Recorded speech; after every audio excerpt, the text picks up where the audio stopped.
होतोय, असं अनावरण होतं. काय सांगाल कोणाचं तेवढं? काल काही विमानामध्ये तांत्रिक बिघाड झाल्यामुळे राहुलजी काल आले नाही, पण आता सकाळी 9:30ला करवीर नगरीमध्ये त्यांचं आगमन होत आहे. मुळात ते छत्रपती कालचा कार्यक्रम होता छत्रपती शिवाजी महाराजांच्या पुतळ्याचं अनावरण करायचं. आणि आज ज्या सामाजिक संस्था आहेत, विविध क्षेत्रामध्ये काम करणाऱ्या जे NGOज आहेत, ज्यांचा विश्वास संविधान आणि लोकशाहीवर आहे, अशा महाराष्ट्रातील या सामाजिक चळवळीमध्ये संस्थेमध्ये काम करणारी जी प्रतिनिधी आहेत किंवा संस्था आहेत, त्या सगळ्यांचं एक संमेलन आज कोल्हापूरमध्ये आहे. कोल्हापूर ही शाहू महाराजांची नगरी. खरं तर या नगरीच छत्रपती शाहू महाराजांनी आरक्षणाचे जनक म्हणून आम्ही त्यांना मानतो. कारण आरक्षणाची सुरुवात मागासवर्गीयासाठी या देशातील किंवा त्यांच्या राज्यातील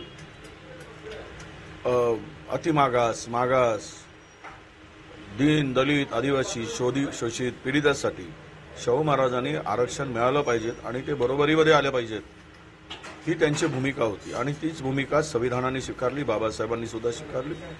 आणि आज आपण पाहतोय की सामाजिक समीकरण, सामाजिक समरसता या देशामध्ये संविधानामुळे आज मिळते आहे.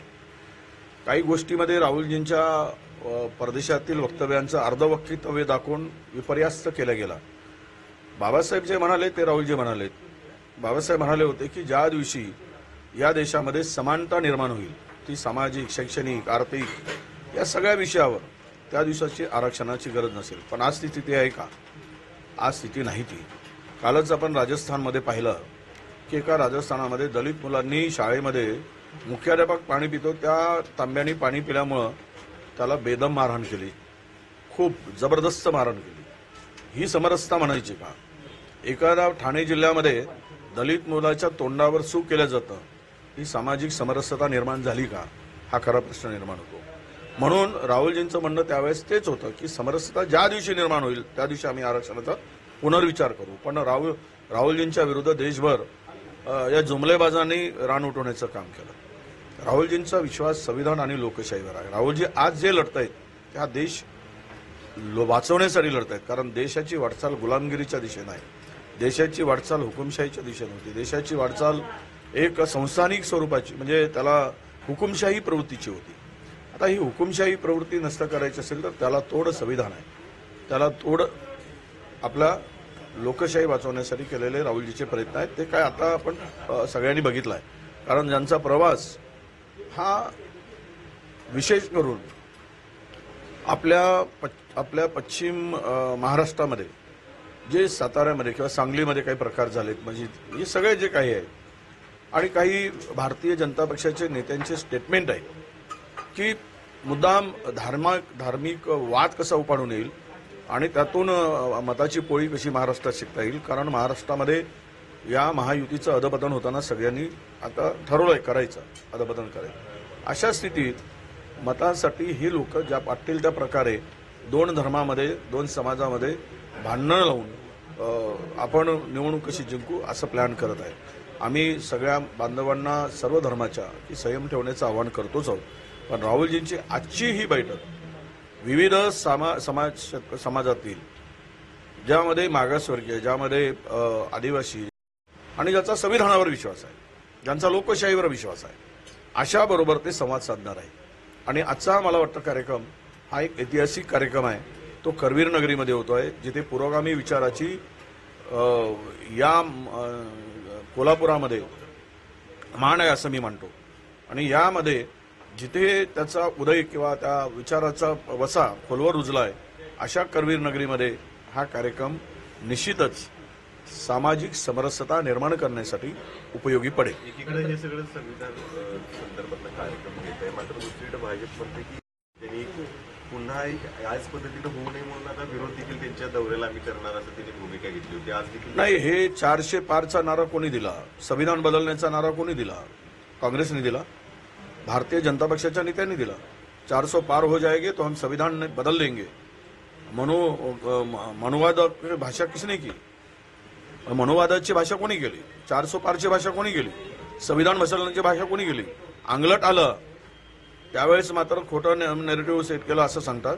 अरे 15 लाख रुपये देऊ म्हणून जुमला तुम्ही कोणी पेरला? शेतकऱ्याला दुप्पट भाव देऊ म्हणून जुमला कोणी पेरला? या देशातील महागाई कमी करू म्हणून कोणी केला? या देशात एकाही महिलेवर अत्याचार होणार नाही म्हणून मतं कोणी मागितली? हे सगळे जे जुमलेबाज आहेत यांच्या तोंडात तेच येतं. आम्ही काय खोटं नेरेटिव्ह केलं?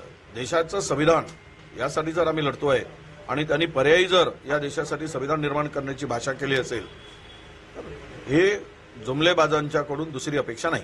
तर नरेंद्र मोदी देखील आज महाराष्ट्रामध्ये आहेत. विविध ठिकाणी हजारो कोटींच्या कामांची घोषणा ते करणार आहेत. पोरादेवी, ठाणे असेल, मुंबई असेल. नाही, हे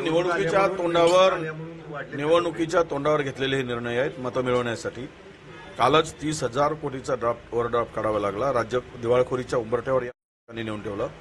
जे 2014 मध्ये 2.5 लाख कोटीचं कर्ज होतं ते कर्ज आता 8-8.5 लाख कोटीच्या 8.95 लाख कोटीच्या घरात गेलेला आहे. प्रत्येक माणूस हा कर्जाच्या खाईत लोटला गेला आहे. 1,27,000 कोटी रुपये व्याज आणि मुद्दलमध्ये राज्याच्या तिजोरीतून परतावा द्यावा लागतो. यापेक्षा दुर्दैव काय असू शकतं? आणि तेच राहुल म्हणजे आज जे नरेंद्र मोदीजींचा दौरा आहे तो महाराष्ट्राला खड्ड्यात घालण्यासाठी असं मी मानतो. कारण पैसे नसताना उद्घाटन करून एक सोंग करायचं ज्याच्यावर 5%ही तरतूद नाही त्या कामाचे भूमिपूजन करायचे. ज्या कामावर 10%ही तरतूद नाही त्या कामाचे उद्घाटन करायचे. आपल्या निवडणुकीच्या तोंडावर हा दिखावा आहे. महाराष्ट्रामध्ये आज आर्थिक स्थिती महाराष्ट्राची पूर्णतः खड्ड्यात गेली आहे, विस्कळीत झाली आहे. महाराष्ट्र पूर्ण कर्जबाजारी आणि उद्ध्वस्त झालेला आहे. ते असं म्हणतात सगळे सत्ताधारी काही होऊन जात आहेत, तिजोरीत महाराष्ट्राची तिजोरी साफ करून टाकू देत, पण आम्ही निर्णय घेणार. अरे तुमच्याकडे येणारा रुपया तर तुम्ही 2 रुपये खर्च कसे करणार आणि आणणार कुठून? काल 48.5 रुपये तुम्ही गॅस सिलेंडरचे दर वाढवले. 8 दिवसापूर्वी तुम्ही गोड्या तेलाचे दर 100 रुपयावरून 135 रुपये केलेत, 35 रुपये वाढवलेत. हे आणि इलेक्ट्रिकचे बिल 33% वाढ केली. म्हणजे दुसऱ्यांना, सामान्य माणसाला, मध्यमवर्गीय माणसाला त्याला उद्ध्वस्त करायचं, लुटायचं आणि पुन्हा योजना आणून पाठ थोपटून घ्यायची, इव्हेंट करायचे. हे महाराष्ट्र बघतोय. त्यामुळे यांच्याकडून फार अपेक्षा महाराष्ट्राला राहिली नाही. नाही, भाजपा पूर्ण साफ होणार आहे. जुमलेबाज आणि खोटारड्या लोकांना महाराष्ट्र कधी फार तर 5 वर्षासाठी तारा दिला, जुमलेबाजी सहन केली, आता करणार नाही. महाराष्ट्रामधील भाजप पूर्णतः जेवढे काही त्या पक्षामध्ये प्रवेश केले किंवा पक्षामध्ये आता त्यांची घुसमट चालली हे सगळे बाहेर पडतील. त्यातला सुरुवात इंदापूरमधून झाली असं मला वाटतं. महायुतीतील जागा वाटपात किती दौरे अमित शहा आणि नरेंद्र मोदीजी करू दे, 18 सभा नरेंद्र मोदीजींनी घेतल्या, त्यापैकी 16 उमेदवार पडले 18 पैकी. म्हणून आमची अपेक्षा आहे की या दोघांनी अधिकाधिक दौरे करावेत आणि भाजपचे आमदार उमेदवार अधिकाधिक पडतील. त्यापेक्षा काही होणार नाही.